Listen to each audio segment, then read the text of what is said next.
mediocre draft position again, and it will just delay the inevitable blowing up rebuild. Because I don't think Murray's good enough to win you playoff games with Super Bowl, and it means that McCarthy's probably done, at least in Minnesota, and they will have given up on him by his third year if Murray beats him out in camp. I think that McCarthy, if he wins the job, the Vikings have a higher variance in what they're going to win or lose, because it means he either has figured some things out, or it means that the Vikings don't think Murray can win enough games to make the playoffs either. So the tank unintentionally starts this year. So I have no hope that they're going to win anything in the playoffs with the roster or the quarterback situation, unless McCarthy just has something to turn on between year 2 and 3. And this is, despite what we're talking about the schedule release, I think the schedule almost doesn't matter. It's all about whether or not the quarterback position works. So they have pieces in the offense to be really, really good if quarterback works. Defensively, they're going to have to rely a little bit on smoke and mirrors. They traded their edge rusher to the Eagles for not a lot, and they don't have a dominating defensive line. They took a reach in the draft with that Banks kid. So at best, I see them middle of the pack defensively. So that's my hope meter's pretty bleak not outlook. as high. Yes. What about Jefferson? So what does that outlook with the quarterbacks, either way it goes, does that mean that Jefferson is going to be closer to what we saw last year, or is it going to be closer to what we saw for his first 3 years? Well, he had some odd drops last year. Okay, and then he and McCarthy were never on the same page. So you never know. I mean, Jefferson, I think, tweeted out something about Murray. It looks like he's excited for the idea of Murray coming. All right, Murray, man. Well, let me ask you this about Jefferson. Do you feel that he's lost a step? No. He's I don't believe so. He's still the same player. I think player. it was a concentration thing on his part last year. Yeah, which is somewhat hopeful, but it's also somewhat worrisome, right? Well, yeah, I mean, he just got paid, right? But I think it was the optimistic view of it is it's because of his lack of faith in the quarterback ability. He didn't think it was going to matter. Mm-hmm. Right. And so I think that's where that came from. So does that mean if JJ McCarthy beats Murray, it's going to be the same old Jefferson? It's going to be the same Jefferson as last year. No, I mean, look, I think that he's a competitor and he wants to win. I just think he was distracted by mid-year on, right? And also, I mean, look, the Vikings tackles have to stay healthy. They didn't last year, so that was a problem. But I think you're gonna see a rejuvenated Jefferson until at least he knows that the team's not going to do anything, which is not a good place to be. I mean, look, in a way, it's good because you don't want to win it. If you can't win it all, you don't win a lot, right? Yep. But no, I'm not particularly optimistic. The Bills, your team, has more reason for optimism, and it's reflected in the fact that they're on primetime more than the Vikings. The NFL schedule makers also think there's not a lot of reason for optimism. You're right in line with the rest of the schedule makers and other analysts. Yeah. All right. Yeah. Manny from Kansas City. You were hoping for the Bills to go undefeated or something. I think they're going to pay for. Last year they had a pretty, I think, good schedule. This year, not so much, man. I think you guys are going to have a tough time. Only the last 2 games of the season, I believe, against Miami and is it the Jets? It's a lot easier, but they're coming off. They're going to have a tough time starting off the season. Pretty tough schedule. I think four games on the road back to back. The 2 sets of those.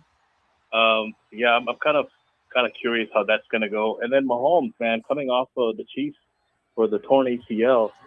I think we got a decent schedule. So he hopefully can come back for the first week. But I'm really looking to see how his injury. How does his recovery look, Manny? I haven't really followed the Mahomes recovery stuff in the offseason. Yeah, they're saying it's looking good. He's planning on being back for week 1, but I think the preseason is going to determine how much more recuperation he does. So at this time, it looks like he's still planning shooting for week one. So which will be a little bit ahead of time. I think it's fair to say for torn ACL, you're looking at least 12 months or so. So for him to come back by week one, it's going to be a little ahead of time. So Yeah. Okay. how do you see, where do you see the Kansas City Chiefs by the end of the season? Yeah. And I know this is way too early predictions, right? Maybe not in Shep's case because the writing's on the wall, right? But I think with on our side, so the three teams I'm interested in besides the Vikings would be Kansas City because of your connection, the Bills because of my connections, and then the Dallas Cowboys because of the obvious Radio Azad connections. So from that perspective, I think the Vikings are a lot more set than the rest of the teams that their outlook might be a little bit more fluid. So where do you see the Kansas City Chiefs ending up? The odds maker are predicting like an 11-6 record for the Chiefs, with obviously a playoff spot this year versus last year and a chance for the Super Bowl. I think other teams in the league, obviously, especially with the Bills, it's going to be hard to try to match what they've done in the past. But yeah, they're still expected to make a run in the playoffs and challenge for the Super Bowl, according to what the analysts are saying. I think the primetime game between the Chiefs and the Bills in Thanksgiving, that's going to be a highly watched matchup that late in the season. Yeah. I'm really interested in seeing how that one goes. But yeah, it just depends on how good Patrick looks when he comes back the very first week, if he's able to make week one. It all depends on that, to be honest. Yeah, I think you're right on about that midseason matchup, especially since even if Patrick does come back early, he might be a little rusty. He might be on the tail end of the recovery. But by that matchup, he's definitely going to be fully recovered. And Patrick of old, he will be just about 12, 13 months past the injury. So we would expect that to be. And look, the Bills have kind of dominated in the regular season, right? Where the Chiefs have dominated the playoff matchups between these two teams. But even on both sides, both the regular season domination by the Bills and the playoff domination by the Chiefs, nobody's really blown out. I mean, all of these games have been competitive, closely contested, hard fought. It's just unfortunate that the results have gone so lopsidedly to one team for each one of those matchups. But the games themselves are almost always closely contested, decided in the fourth quarter.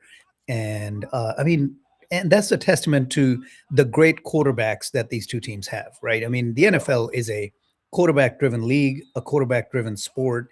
And when you have a top 5 quarterback on your roster, it's always going to be the case. When you have a matchup of 2 top 5 quarterbacks against each other, it's always going to be a marquee matchup. It's always going to be highlights, and it's always going to be a highly rated matchup. So yeah, I'm definitely looking forward to that. By the way, that Thanksgiving slate keeps getting expanded. I'm sure in another 10 or 15 years, it's going to be Thanksgiving Day is just going to be a regular week, right? At 8 a.m. 5 games this time, 5 games.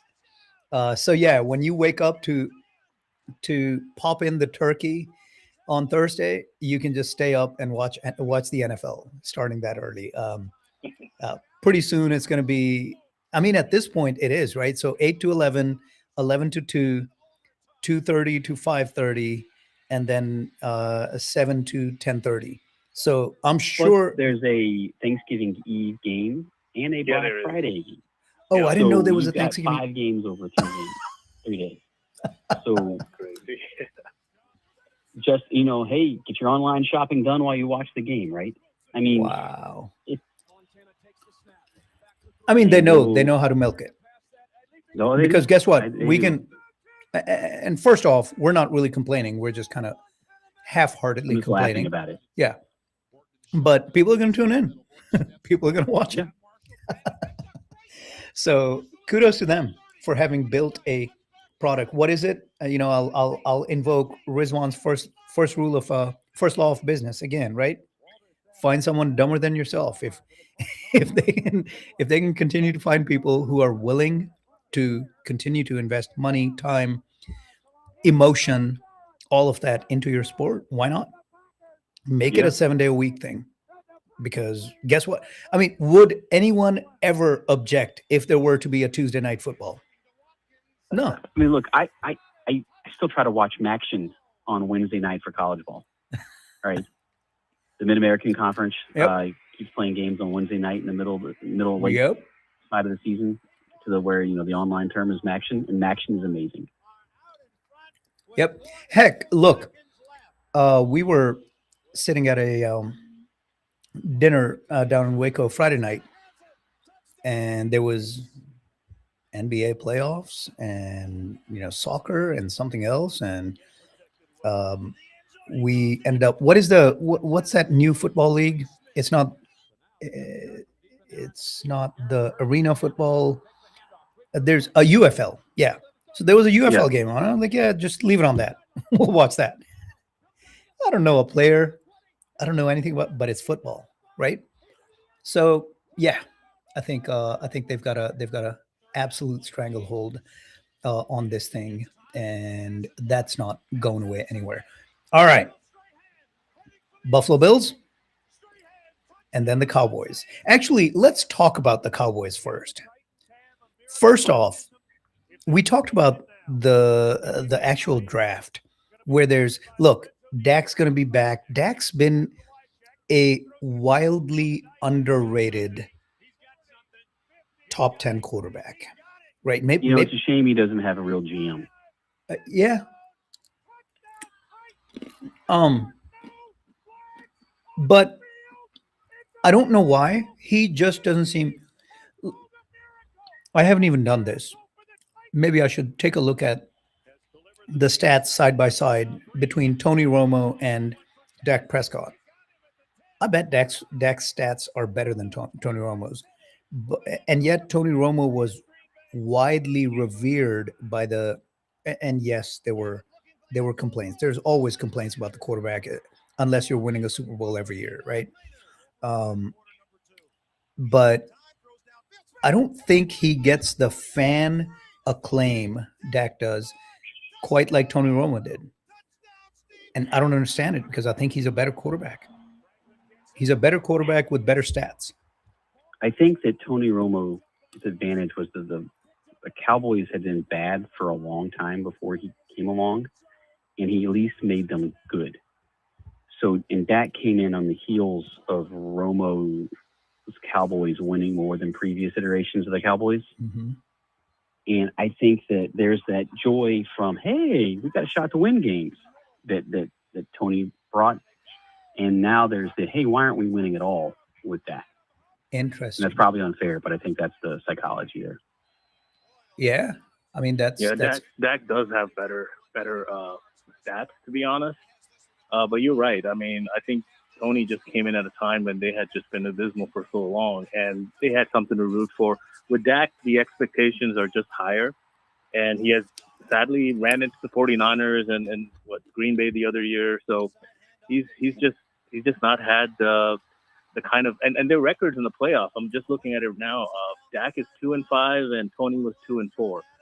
So similar playoff record, but yeah, expectations are definitely higher for Dak Prescott. And being a couple of MSU guys, I know you guys.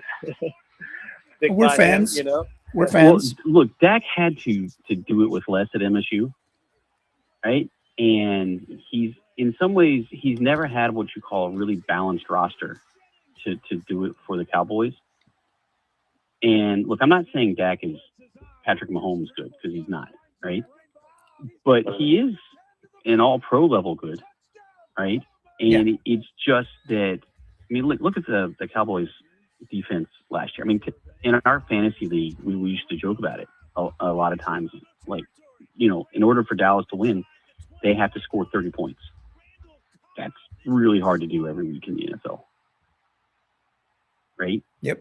But from the quarterback win-loss record, that those losses go on Dak. But yeah, he threw for 300 yards. They scored 32 points and they lost. It's rough. It is. But hey, he does get paid $50 million a year, whatever it is. So there is some Yes. consolation there. 50 million reasons to be okay with it. All right. So before we get into their schedule, I got to tell our listeners real quick about this huge thing coming up next weekend, next Sunday, May 24th. Sur Tal Entertainment and House of Memories bring you the magic of Qawwali with the soulful duo Zain Zohaib live at the Eisman Center. Again, this is going to be next Sunday, 24th. Doors will open at 6 p.m. Concert begins 7 p.m. sharp. From powerful Sufi melodies like Ranjave and O Sahib to their viral Coke Studio hit, Zain Zohaib deliver a mesmerizing performance you simply absolutely cannot miss. Tickets are available at eismancenter.com. Use the exclusive promo code Radio Azad to get 20% off your tickets. For group discounts, please call Madiha Malik at 469-980-0616. All right, so that's Zain Zohaib coming up next weekend. Let's take a look at the Cowboys' schedule. So we've got at the Giants. I mean, starting off with this a bit of a gauntlet, right? At the Giants are going to be vastly improved, but I see the Cowboys winning this one. Then they host Washington. And I don't know if y'all see Washington getting back to being a dominant force in the NFC East, or was that just a flash in the pan? And are they back to being the doormat in the NFC East? But I still expect the Cowboys to win this one. So 2-0 versus Baltimore. I think Baltimore takes that 2-1. At Houston, they lose 2-2. Versus Tampa at home, they can win in a shootout 3-2. At Green Bay's a loss 3-3. At Philadelphia, probably a loss 3-4. Beat Arizona 4-4. Maybe eke out a win at Indianapolis. So 5-4. Beat San Fran at home 6-4. Beat Tennessee 7-4. Beat Philly at home 8-4. Lose at Seattle. So they'll go into their Week 14 bye week at 9-4, and then it's the Rams. That's a loss 9-5. Probably lose to Jacksonville at home that late in the game. 9-5. Remaining, we got the Giants and the Washington and at Washington. They'll probably split that, so they'll probably have 6, maybe 7 losses. We're looking at 10-7 or 11-6. So is your defense going to be good enough to win these games? That's the only question. I think the defense is improved. Better. They get better enough, right? Yeah.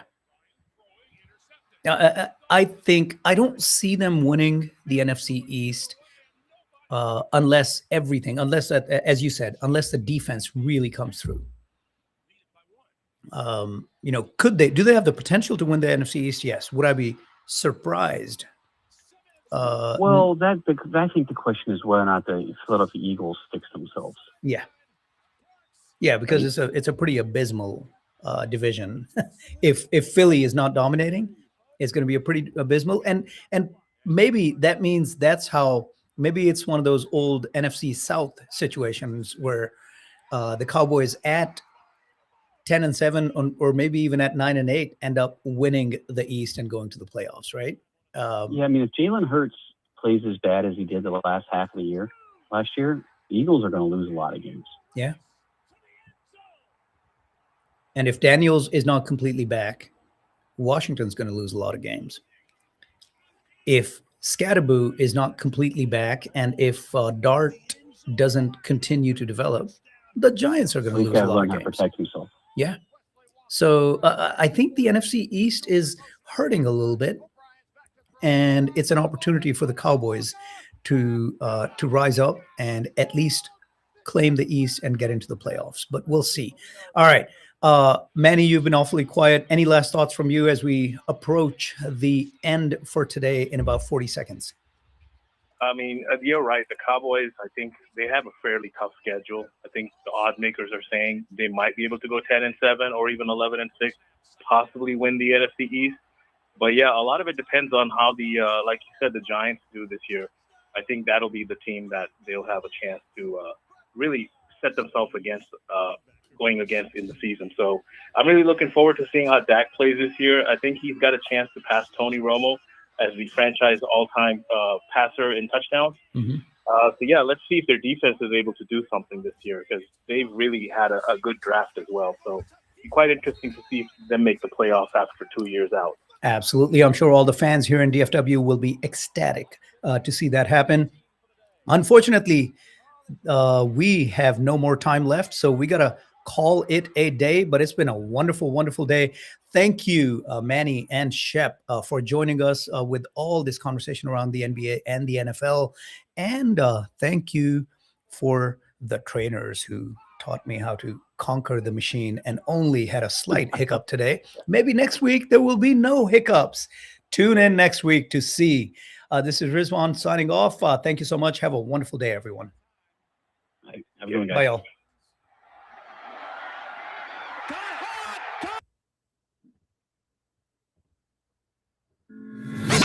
You are listening to Radio